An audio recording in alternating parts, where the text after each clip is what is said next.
Никой няма да говори за това, защото, разбира се, очевидно няма да бъде известно и вероятно цензурирано, но мога ли да добавя защо не говорим за факта, че са се случили множество прикривания. Например, имаше повече прикривания, които се случиха в Русия, също така се разкри, че много други хора не са живи, повече хора в Македония, в България, в Сърбия, в Албания. Факт е, че те ви разсеиват с такива лъжи.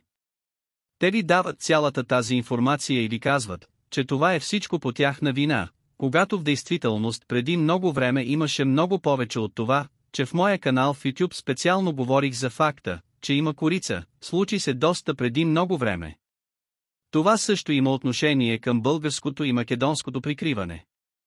Ето какво си мислех за това. Това беше прикритие, за да отвлече вниманието на масите да вярват, че нищо не се е случило, докато в действителност хората трябва да разберат, че цялото това нещо е прикритие и че имах още части, които да заключа и в частите на Русия и Сърбия. Имаше повече прикривания, случили се преди много време, например бомбардировките през 1999 година, които се случиха в Сърбия, или например многобройните бомбени атентати, случили се в Русия, за които никой наистина не говори, е просто защото сте били излъгани. Използвал съм тази риторика, те са ви манипулирали, че е нормално, не е нормално никой да не прави това.